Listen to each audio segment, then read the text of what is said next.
오늘 본문 내용은 제목이 안디옥 사건이 됐는데 안디옥 사건이라고 뭐 성경에 그렇게 나와 있지는 않습니다. 근데 오늘 이 본문을 안디옥 사건 이렇게 부릅니다. 통상 그 사건 내용은 이렇습니다. 바나바와 바울이 사역을 하고 있는 이 안디옥 교회에 사역자는 5명이라고 그랬죠. 사도행전 12장에 보면 그게 나오죠. 그 중에서 첫 번째 제일 어떤 데는 사역자가 바나바고 마지막 사역자가 이제 바울입니다. 여러 사역자들이 있습니다. 근데 이 안디옥 교회는 이방인들이 주로 모이는 교회입니다. 헬라인들. 처음에는 유대인들에게만 복음을 전했지만 안디옥에서는 헬라인들에게 복음을 전했는데 많은 사람들이 교회로 이렇게 복음을 듣고 이렇게 예수께로 돌아왔다 하는 것이 사도행전에 나와 있습니다. 사도행전 잠깐 한번 볼까요?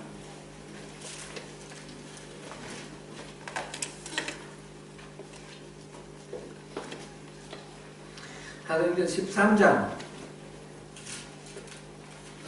1절 안디옥 교회에 선지자들과 교사들이 있으니 곧 바나바와 니게를 하는 시몬과 우레게 사람 루기오와 분봉왕 헤롯의 젖동생 마나엘과 이 사울이라. 이렇게 사역자가 이름이 있죠. 다소에 가 있던 사울을 바나바가 가서 데리고 갔습니다. 그리고 2절 읽습니다. 주를 섬겨 거듭날 때 성령이 이르시되 내가 불러 시키는 일을 위하여 바나바와 사울을 따로 세우라 하시니 아멘. 그래서 이 바나바와 사울을 선교사로 파송을 했습니다. 그래서 1차 전도여행 갔다 왔습니다. 지금 이 베드로가 지금 안디옥에 온 이 사건은 정확히 언젠지는 알 수가 없습니다. 그런데 이 1차 전도여행 전인지 후인지 뭐 그거는 크게 중요한 건 아니고 이 안디옥 교회가 바로 이렇게 이방 선교의 전진기지가 되어 있는 그런 이방인 중심의 교회였습니다. 그런데 야고보에게서 온 사람, 오늘 본문 보니까 야고보에게서 온 어떤 이런 이들이 왔습니다. 오기 전에 제가 이거 하나 빼먹었네요. 베드로가 이 안디옥 교회에 어떤 이유인지 방문을 했습니다. 방문을 해가지고 이 안디옥 교회 성도들과 더불어서 잘 교제를 하면서 함께 식사를 하고 그렇게 했습니다. 베드로는 그 전에 그 이탈리아 백부장 고넬료에게 복음을 전한 사람 아닙니까? 이방인에게 복음을 전하는 거 맨 먼저 한 사람이 바로 베드로다 이렇게 말할 수 있습니다. 물론 다른 사람들도 했겠지만 바울 같은 경우도 그 전에 했는데 그런 건 미미한 거고 교회사 속에 사도행전에 중요한 사건으로 나오는 게 바로 베드로죠. 베드로 고넬료 사건. 그래서 이방 선교에 대해서 마음이 열려 있었습니다. 이제 안디옥 교회에 이방인 중심으로 이루어진 이 교회에 성령이 임하셔서 큰 역사가 일어나는 것을 알고 베드로가 와서 함께 그들과 교제를 합니다. 근데 무슨 이유인지는 나와 있지 않고요. 그래서 잘 더불어 있다가 이제 그때에 야고보에게서 온 어떤 이들 그랬는데 이거는 야고보는 그때 당시 예루살렘 교회의 감독입니다. 예루살렘 교회의 리더인데 이 야고보에게서 어떤 사람이 왔다. 그러니까 예루살렘 교회에서 어떤 사람이 온 거죠. 와서 이렇게 이 안디옥 교회에 왔다라는 소문을 듣고 그들이 이렇게 왔을 때 함께 더불어서 늘 식사를 하곤 했던 이 베드로가 그 자리를 슬그머니 피해서 마치 이 헬라인들하고는 어울리지 않는 것처럼 그렇게 자리를 피했습니다. 그랬더니 이 교회에 있던 여러 사람들이 유대인들이 슬그머니 자리를 피하는 겁니다. 심지어는 이 교회의 가장 수석 사역자 담임 목사를 할 수 있는 바나바조차도 그 자리를 슬그머니 피했습니다. 이 상황, 이 교회 성도들이 다 대부분 헬라인이라고 했지 않습니까? 헬라인들의 입장에서는 너무나 황당한 얘기입니다. 같이 식사를 했다고 그랬는데 이 식사는 오늘날 우리가 이제 그냥 보통 전신 먹는 이런 식으로 생각하실 게 아니고요. 초대교회에서 식사는 항상 뭐였습니까?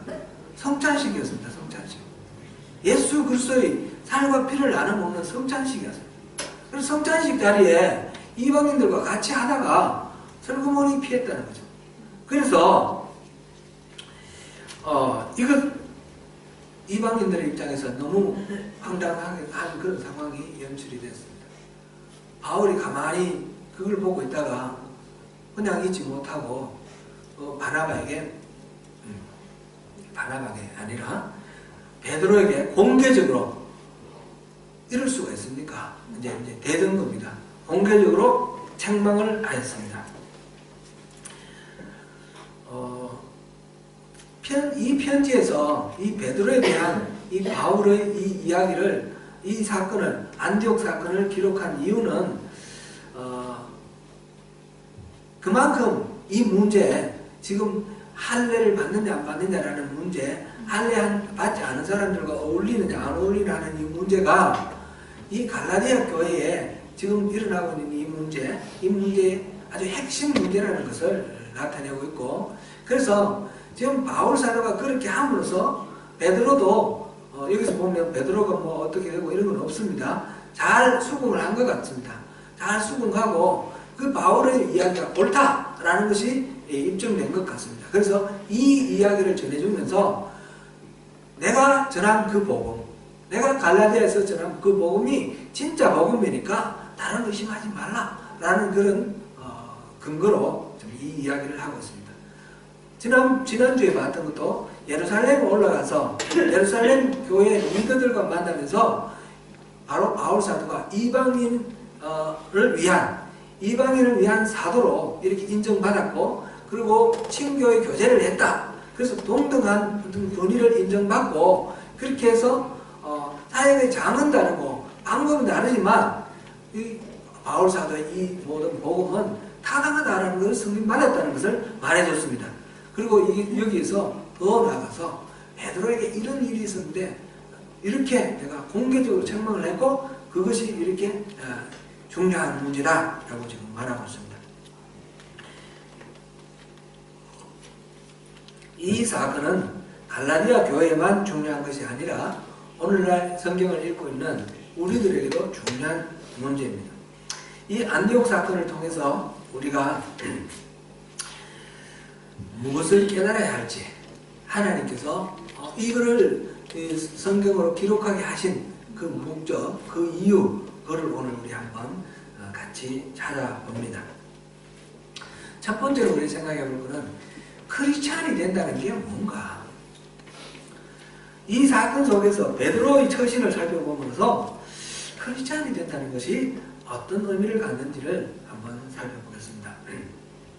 앞서 잠깐 말씀드렸듯이 베드로는 우리가 잘 아는 바대로 고넬료라는 이탈리아 백부장, 이방인에게 복음을 전한 사람입니다.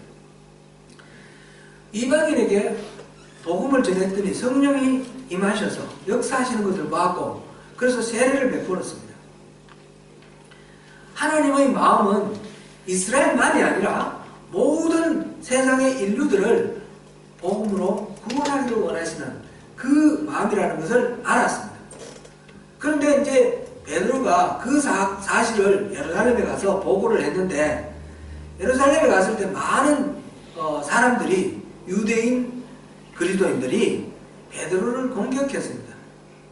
이 할례받지 않은 이방인들과 같이 더불어서 식사를 했다고, 고넬료에게 갔다고, 그 때문에 많은 이런 공격을 받았습니다. 그것이 사도행전 10장에 나옵니다.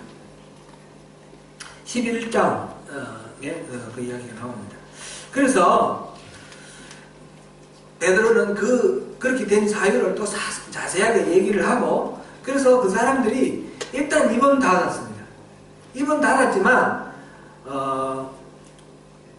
성도의 입장에서는 유대인 그리스도인들이 이방인들과 밥을 먹는 것에 대해서 공격을 했던 것에 대해서 많은 부담이 있는 것입니다. 지금 이런 것을 배경으로 해서 지금 안디옥 사건이 일어났습니다. 초대교회에서 이방인에 대한 선교의 문을 연 아주 결정적인 역할을 했던 고넬료 사건, 그 고넬료 사건의 주인공인 이 베드로조차도 이방인들에게 마음속으로는 이방인이나 유대인이나 아무런 차별이 없다. 율법을 행함으로 어려움을 받는 것이 아니라 하나님 은혜로, 예수님 믿음으로, 그래 우리가 구원받는다는 것을 믿습니다.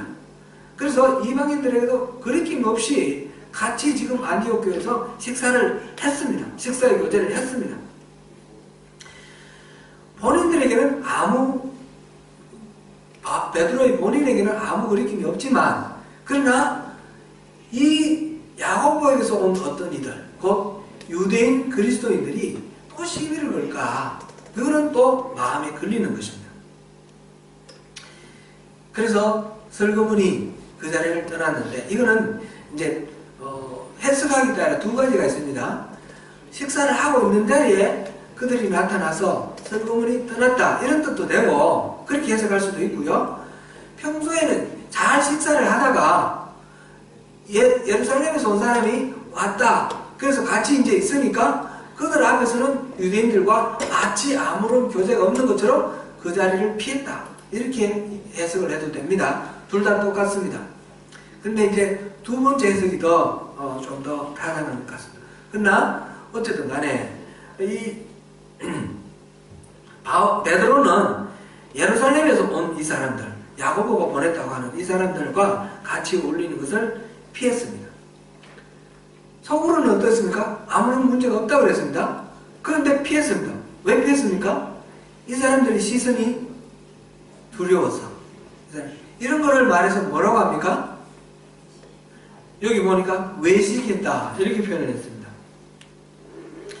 13절, 남은 유대인들도 그와 같이 외식함으로. 베드로가 외식하니까 그 자리에 남아있던 그 유대인들도 다 외식하고, 심지어는 담임 목사인 바나바까지 외식했어요. 외식은 집에서 밥 안 먹고 나가서 먹는 이게 아니죠. 겉으로 꾸몄다, 다르게 표현하면 윗선, 거짓으로 인체하는 것, 그런 거를 외식이다 그러죠. 사실 외식은 예수님이 가장 싫어하는 그런 것입니다. 예수님이 모든 사람들을 용납을 했는데 이들만 늘 꾸지람하시고 질책하시고 저주하신 그런 사람이 있습니다. 누구예요? 바리새인, 서기관, 이런 사람들. 왜 그랬습니까? 이들이 외식했기 때문에. 마태복음 23장에 보면 화 있을진저 외식하는 서기관들과 바리새인들이여, Woe to you, teachers of the law and the Pharisees, you hypocrites. 저주를 하는 거예요. 저주. 이 사람들에게 막 저주를 하면서 7번이나 반복해서 화 있을진저, 화 있을진저, 화 있을진저. 그렇게 예수님이 싫어하신 것이 바로 이 외식하는 바리새인들의 행동입니다. 이 베드로가 하는 행동이 바로 그거죠. 속으로는 아무렇지도 않다고 생각하고 문제 없다고 생각하면서 이 사람들이 보니까 이 사람들한테 욕듣기 싫고 이 사람들한테 뭔가 공격받기 싫으니까 슬그머니 피했습니다. 우리가 꼭 외식이나 또는 윗선이라고 표현하지는 않지만 우리 신앙생활 하면서 체면 때문에 또는 남들 눈 의식해서 우리 소신하고 다르게 행동하는 일들이 많이 있습니다. 이게 오늘 이 문제하고 관련이 되어 있습니다. 전에 어떤 권사님이 저에게 교회 생활을 하는 것이 참 힘들다, 이렇게 말씀을 하셨습니다. 제 감리교회는 남자분도 권사가 있으시죠. 연세 드시고 어르신인데 평생 신앙생활을 하셨던 분인데 교회에서 어른이 되시니까 바라보는 많은 젊은 성도들이 다 날 중복하는 거 아니냐 그런 말씀이에요. 그래서 예배 때마다 빠짐없이 나와야 되고 또 하고 싶은 말씀이 있어도 참아야 되고 또 별로 하고 싶지 않은 일도 또 앞장서서 해야 되는 그런 경우도 많고 신앙생활이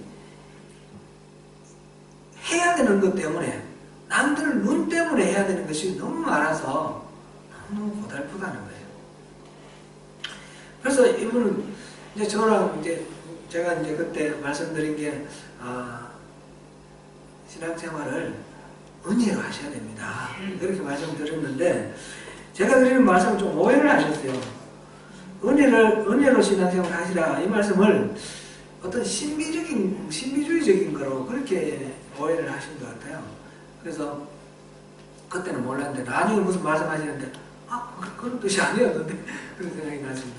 결국은 이분은 기독교를 가셨습니다. 기독교에 가니까 편안하다는 거죠. 스트레스 주는 사람도 없고 요구하는 것도 많지 않고 항상 날 도우려고 사람들이 얘기를 하지 나한테 그렇게 이렇게 눈치 주는 사람도 없고 그런 말씀하셨습니다. 충분히 이해가 되고 공감이 됩니다. 하지만 너무너무 안타까웠습니다. 그러실 필요가 없습니다. 신앙생활을 남의 눈을 위해서는 할 필요가 없습니다. 그렇게 해서는 안 됩니다. 지난주 제가 여러분들께 예배에 열심히 참여할 것을 독려하면서 저와 약속을 지키십시오 이렇게 말씀을 드렸는데 너무 그거를 과대하게 생각하지 마십시오. 저와의 약속은 그리 중요하지 않습니다. 주님과의 약속이 중요한 거죠. 오직 우리 주님 예수님이 나의 어떤 신앙생활 모습을 기뻐하실까? 주님이 내게 주시는 은혜가 뭔가 그것만 생각하십시오. 제가 그 말씀 드리고 굉장히 마음속에 많이 부담이 됐습니다. 제가 성도 여러분들의 형편과 사정을 아는데 최선을 다해서 예배에 나오시고 최선을 다해서 또 신앙생활 하시는데 너무 제가 좋은 것 같습니다. 그런 의미가 아니고 하나님의 은혜가 더 많이 임하기를 원하고 이제 주님의 은혜가 너무너무 커서 예배에 참석하지 않으면 안 되는 그런 상황이 되기를 바라는 마음에서 제가 말씀드렸고요. 그런 은혜는 또 우리가 우리 스스로 몸을 쳐서 복종하며 또 나가는 그런 노력도 필요합니다. 그럴 때에 은혜가 임합니다. 신앙이 우리의 어떤 종교적인 행위로 대체되면 그런 것을 일컬어 율법주의라 말합니다. 믿음이 연약한 이웃을 배려해야 되는 것도 물론 의미가 있지만 그것조차도 근본적으로 내가 이렇게 이웃 사람을 위해서 배려한다, 해야 한다 그런 차원이 아니라 하나님께 초점을 맞춰서 하나님이 뭘 기뻐하시는지 하나님이 이 영혼을 위해서 어떻게 하기를 원하시는지 하나님의 마음으로 주님 부어주시는 마음으로 모든 우리 이 신앙의 행위가 나와야 됩니다.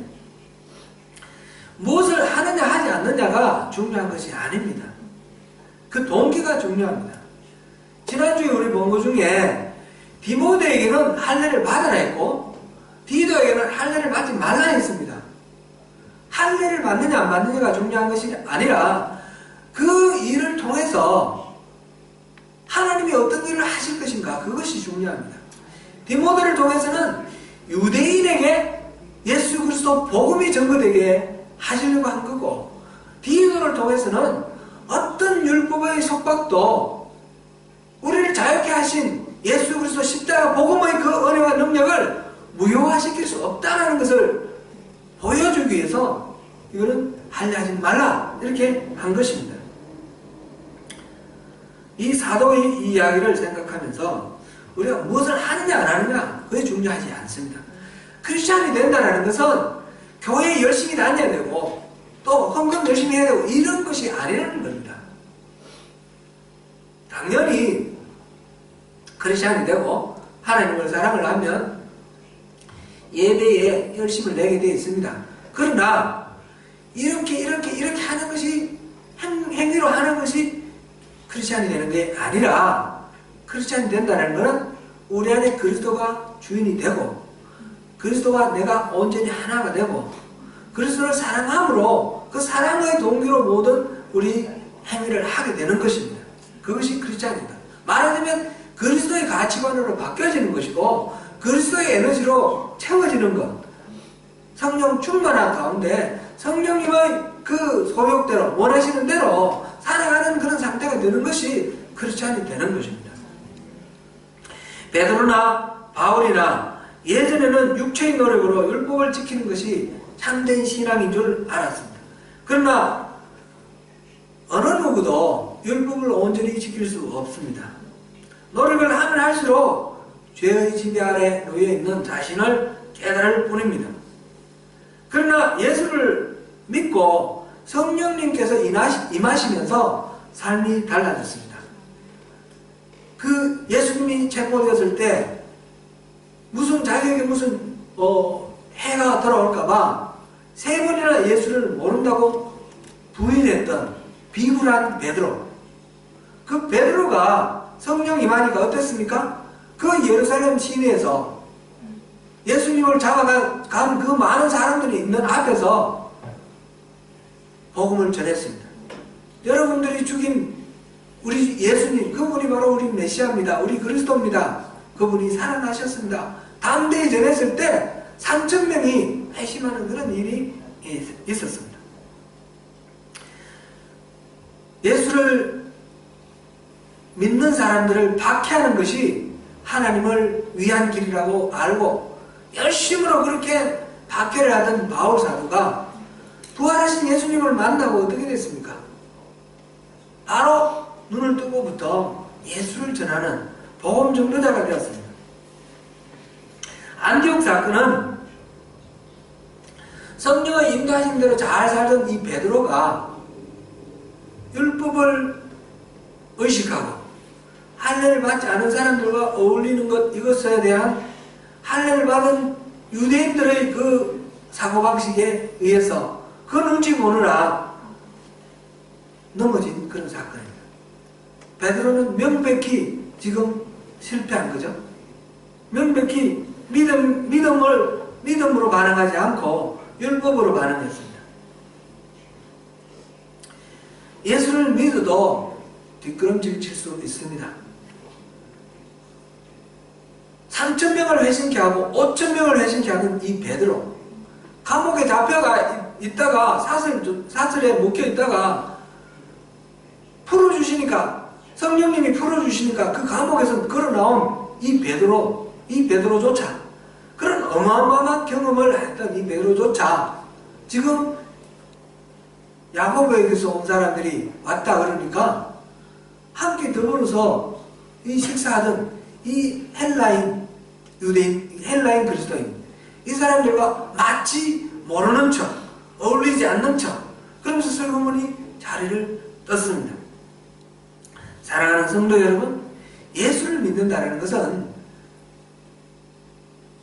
어떤 행위를 하느냐 안 하느냐가 아니라 우리가 얼마만큼 그리스도의 생명으로 살아가느냐 하는 것입니다. 다르게 말씀드리면 우리 삶이 변화되는 것입니다. 우리 같이 한번 제가 이런 거 잘 못하는데 이것도 아주 효과가 있는 것 같아서 제가 한번 해보려고 합니다. 우리 따라서 복창하는 거 한번 해보겠습니다. 크리스찬이 된다는 것은 믿는 대로 삶을 바꾸는 것이다. 크리스찬이 된다는 것은 믿는 대로 삶을 바꾸는 것이다. 자기가 속으로는 그렇게 믿었는데 이방인이나 유대인이나 차이가 없다, 차별이 없다 믿었는데 사람들 눈의식에서 슬그머니 다르게 행동하는 거, 이건 이제 청산을 해야 되는 것입니다. 우리도 정말 말씀대로 믿는 대로 그런 행동을 해야 됩니다. 체면 또는 사람들의 시선 이런 것이 아니라 우리가 의식할 것은 오직 하나, 하나님의 시선입니다. 주님의 시선 앞에서. 두 번째로 우리가 생각해 볼 것은 베드로의 이 위선적인 행동에 대한 바울의 질책을 통해서 복음의 진리를 따라 바르게 행하려면 어떻게 살아야 하는가 하는 것입니다. 누군가가 잘못을 저질렀을 때 어떻게 하는 것이 가장 성경적인 해결책일까 한번 생각해 봅니다. 마태복음 18장에는 이웃이 죄를 지었을 때 어떻게 해야 하는지 지침이 나와 있습니다.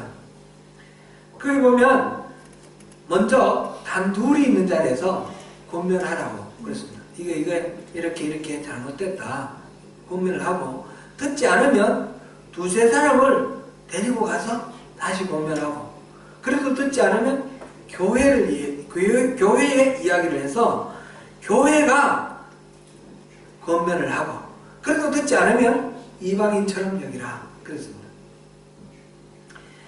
은밀하게 잘못을 지적해줘서 스스로 돌이키도록 해줘라 그런 이야기죠. 이 경우를 한번 베드로에게 지금 공개적으로 책망한 바울의 경우를 한번 생각해 보겠습니다. 베드로가 그 공개적으로 말하는 망신을 당하는 그런 상황이 되었습니다. 바울이 좀 조용히 몰래 1대1로 만나가지고, 선생님 이건 잘못된 거 아닙니까? 이렇게 말해주면 더 좋지 않을까? 이런 생각이 들 수도 있습니다. 사실 베드로는 바울에게 굉장히 고마운 사람입니다. 바울이 처음 다메섹 가는 중에 부활하신 예수님을 만나고, 그 다음에 이제 3년 후에 예루살렘을 올라왔어요. 예루살렘에 올라와서 그 교회 리더들을 만나서 자기가 경험한 것들을 얘기를 하고 좀 인정을 받으려고 왔는데, 바나바가 바울을 만나줬고, 바나바가 데리고 다니면서 다른 유력한 인사들을 만났는데 누가 만나줬습니까? 베드로만 만나줬습니다. 15일 동안 베드로와 같이 있었다. 그게 우리 앞에서 1장 18절부터 나온 그런 내용이죠. 그 베드로와 야고보 두 사람만 만나줬습니다. 그리고 다른 사람들은 무서워해서 다 피했고 싫어했습니다.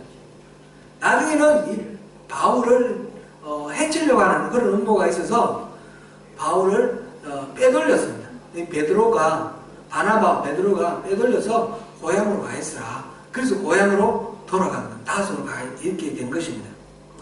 그뿐이 아니죠. 지난주에 봤던 그 내용.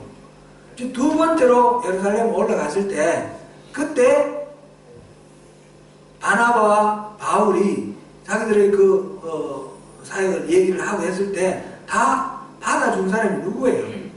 베드로예요. 베드로는 사도 중에 사도인데, 서열로 따지면 한참 아래인데 그를 이방인의 사도로 인정해 줬습니다. 베드로는 유대인을 위한 사도요, 바울과 바나바는 이방인을 위한 사도다, 이렇게 인정을 해주고 친교의 교제를 했다, 이렇게 했습니다. 이건 엄청난 대우입니다. 그죠? 베드로는 그런 사람입니다. 바울의 입장에서는 베드로는 교회 전체의 가장 큰 사도 중에 사도인데, 자기는 지금 금방 사역을 시작한 그런 말단 신출내기 사역자인데 그를 사도로 세워주고 다 인정을 해줬습니다. 그런 사람에게 대놓고 많은 사람들이 있는 가운데서 선생님 이럴 수가 있습니까? 이거는 잘못됐습니다. 공개적으로 이렇게 책망을 한 것은 굉장히 좀 은혜를 모르는 배은망덕한 행동 같은 그런 생각이 듭니다. 그럼에도 불구하고 바울은 이것을 은밀하게 개별적으로 말하지 않고 공개적으로 말했습니다. 거기에는 바울 나름의 타당한 이유가 있고, 이것이 우리가 또 이 속에서 우리가 배울 것이 있는 것입니다. 그것은 베드로 개인이 혼자만 회개하고 조용히 이렇게 깨달아서 뉘우치면 되는 그런 문제가 아니라 안디옥 교회 전체의 문제였기 때문입니다. 베드로가 그렇게 하니까 다른 유대인들이 동조했고, 심지어는 안디옥 교회 최고의 리더인 바나바까지 동조를 한 상태에서 그 나머지 성도들, 헬라인 성도들의 입장은 뭐가 됩니까? 이거 완전히 배신당했고 아주 말로 표현할 수 없는 참담한 그런 상황이 됐습니다. 아니 이럴 수가. 예수 믿으면 구원받는다고 그래서 우리가 열심히 예수 믿고 우리 함께 형제 자매라 그래서 함께 더불어서 성찬 나누는데 인간 취급 안 하고 떠난다는 거죠. 뻔한 그 이유는 뻔하게 알고 있습니다. 왜냐하면 유대인들은 이방인들과 같이 상종하지 않고 같이 식사 더불어 하지 않는 걸 알고 있으니까. 이 사람들 우리를 인간 취급하지 않는구나. 그런 상황이 됐습니다. 그렇기 때문에 이 문제를 바울이 베드로에게만 얘기해서 베드로가만 마음속으로 혼자 얘기하고 이런 문제가 아니라 교회 전체를 위해서 뭐가 잘못됐는지, 뭐가 옳은 건지 그것을 밝혀야 되는, 공개적으로 밝혀야 되는 그런 상황이 된 것입니다. 베드로의 이 위선적인 행동, 곧 이방인과 함께하던 식탁에서 떠난 일은 곧 이방인이 할례를 받지 않으면 구원을 받을 수 없고 할례 받지 않은 이방인들과 더불어 식탁의 교제를 나누는 것, 이것은 정결함을, 거룩함을 잃는 것이라 율법에 어긋난다, 이렇게 가르치는 이 가르침을 받아들인다는 그런 의미가 되는 것입니다.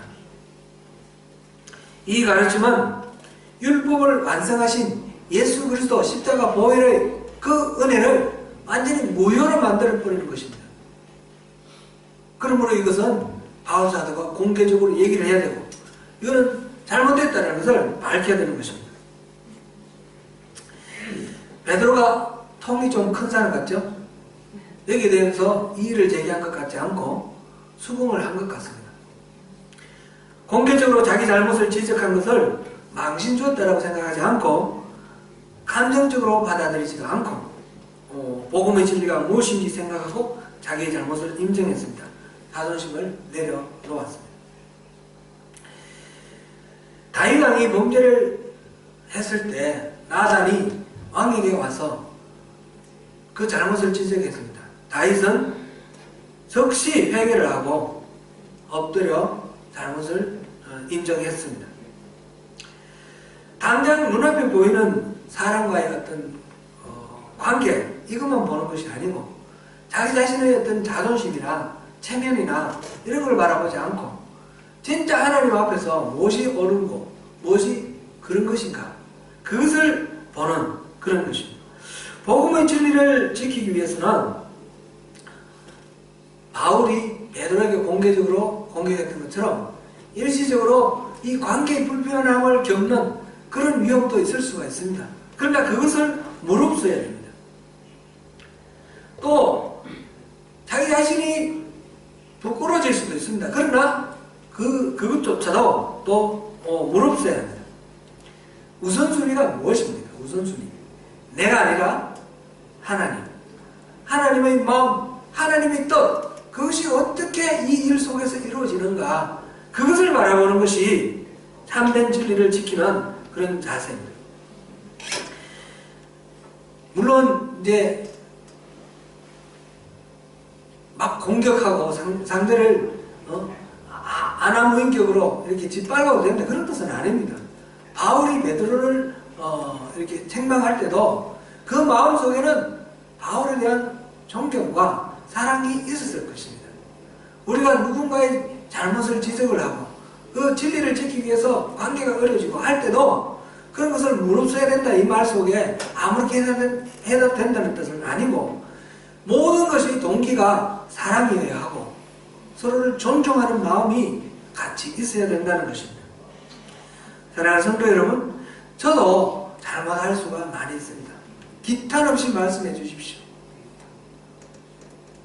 그러나 제가 여러분들에 대해 어떤 말씀을 드릴 때나 여러분들이 저에게 말씀하실 때나 여러분들 서로가 서로의 잘못을 조정해 주면서 함께 이 복음의 진리를 지키자, 그렇게 할 때, 그럴 때 가장 중요한 거, 우리 그 사랑의 마음을 우리가 품고 그렇게 해 나가십시다.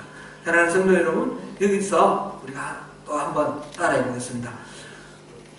그것을 위해서는 자기 부인이 가장 중요합니다. 진리의 복음의 진리를 위해서 자기를 부인하자. 한번 해보겠습니다. 복음의 진리를 위해서 자기를 부인하자. 네. 세 번째로는 바울이 왜 그렇게 결사적으로 지키려고 했고 베드로의 입장에서는 왜 그렇게 망신스러운 상황에도 불구하고 아무 소리도 안 했는가, 그 이유를, 복음의 진리를 위해서 자기를 부인한 그 이유에 대해서 다시 한 번 더 살펴보겠습니다. 16절을 우리 한번 봅니다.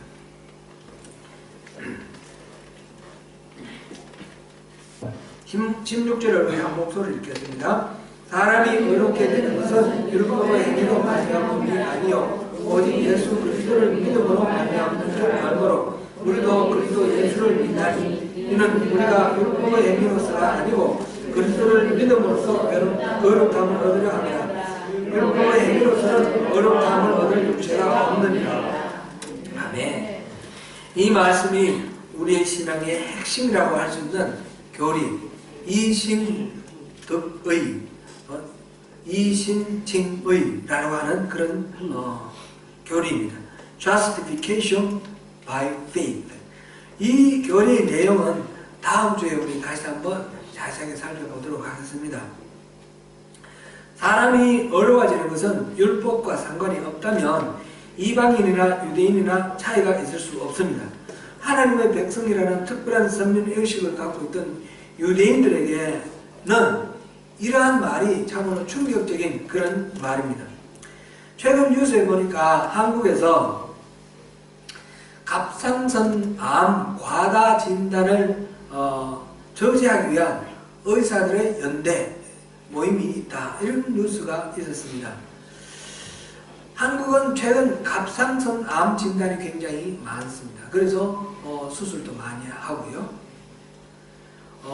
2012년 경우에 44,500명 가까이 되는 사람이 갑상선암으로 진단받고 치료를 받았습니다.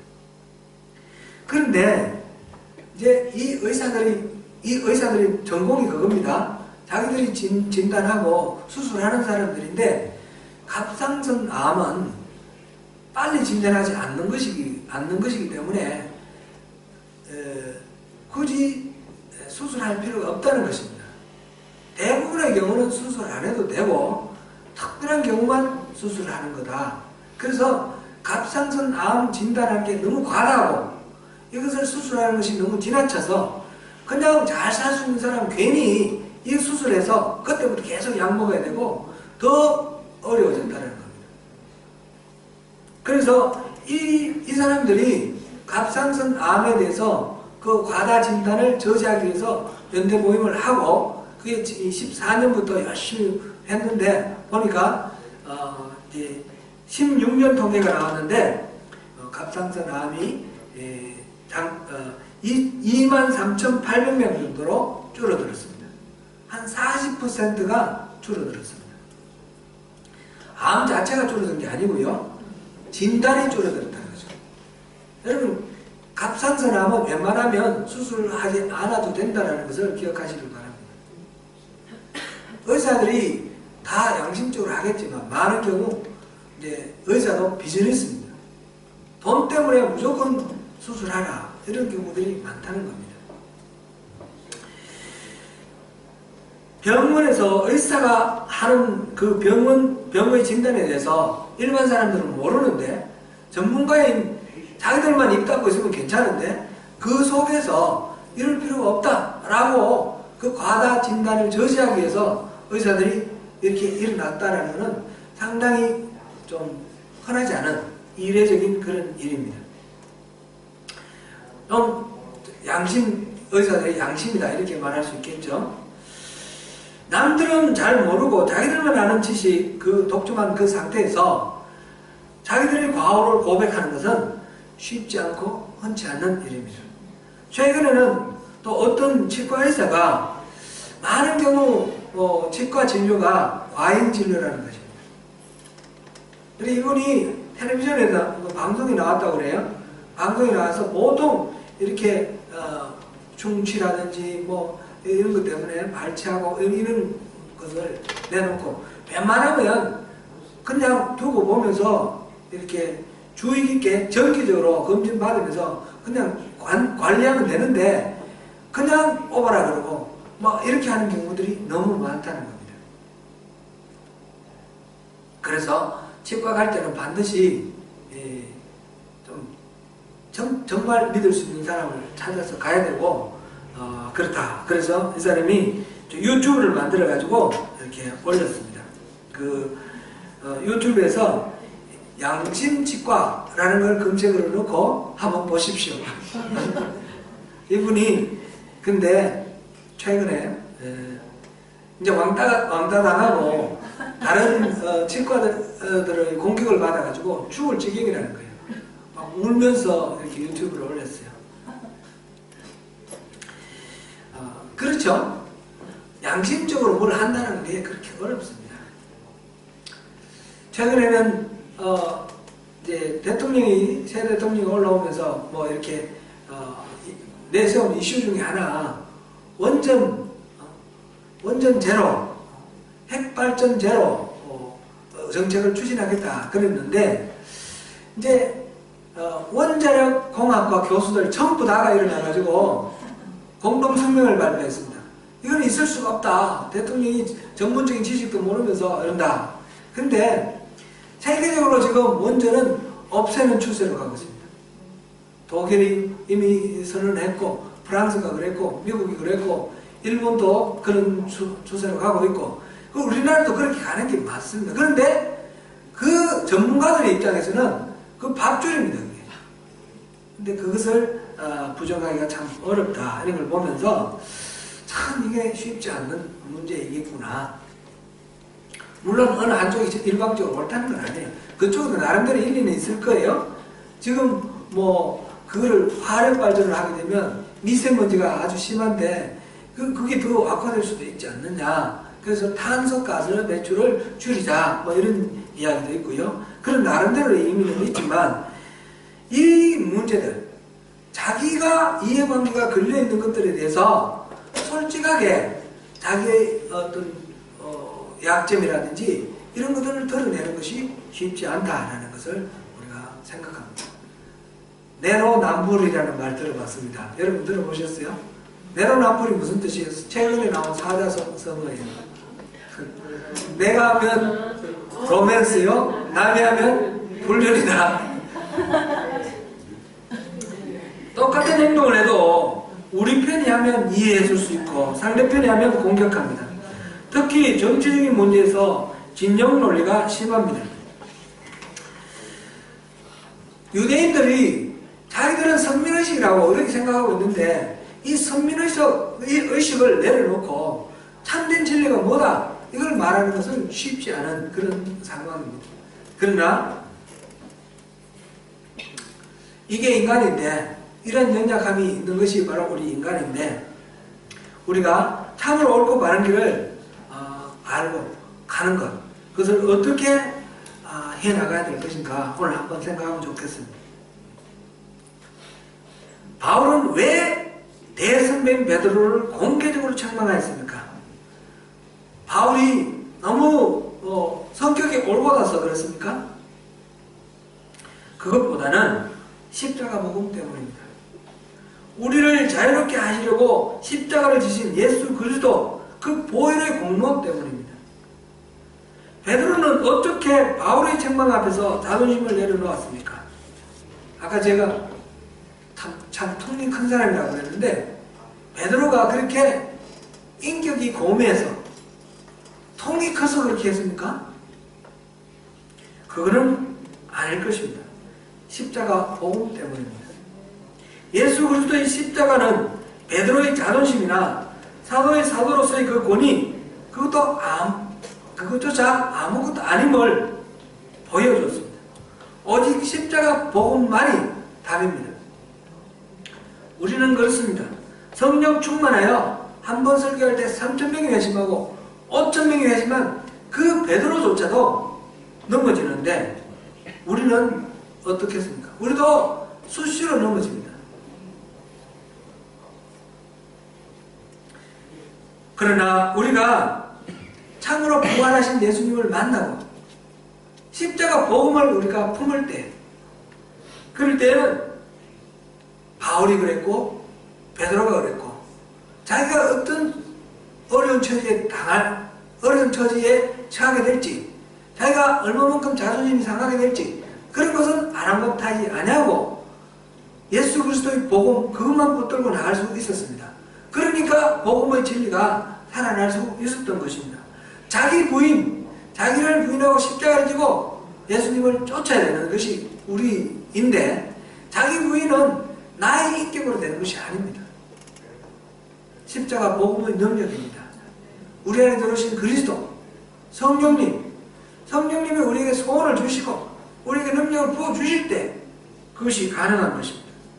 사랑하는 성도 여러분, 이것을 구하시길 바랍니다. 우리의 신앙은 바로 이렇게 주님의 은혜와 능력으로 우리 존재가 변화되는 것이고 삶이 변화가 되는 것입니다.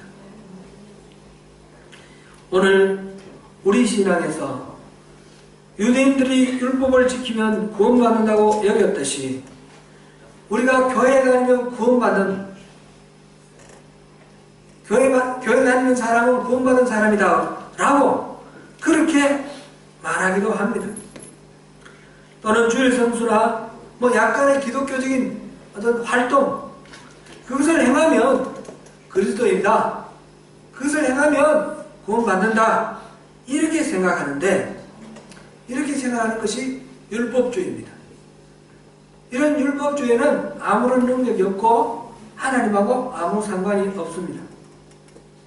이 율법주의는 거짓된 신앙입니다. 이것은 깨어져야 됩니다. 사람은 스스로 의로워질 수 없습니다. 우리의 공로가 아니라 하나님의 은혜로 구원을 받는 것입니다. 율법을 행함으로서가 아니라 예수를 믿는 믿음으로 의롭게 된다는 것입니다.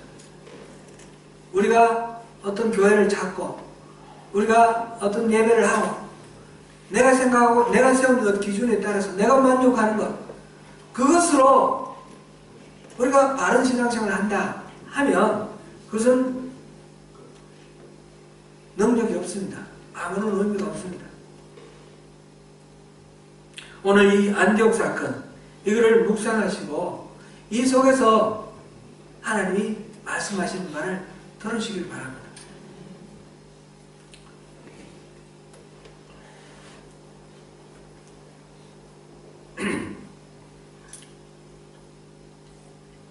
진리를 지키기 위해서 사회적 비난의 위험을 무릅쓰고 선배를 공개적으로 책망한 바울이나 스스로의 체면이나 자존심을 내려놓고 진리 앞에 순복한 베드로처럼 오직 우리 예수 그리스도의 십자가의 복음의 그 은혜, 그 능력을 바라보면서 철저히 자기를 부인하고 자기 십자가를 지며 오직 주님의 얼굴을 구하는 가운데 진리 안에서 참된 자유, 참된 복을 누리시는 저와 여러분 되시기를 축원합니다.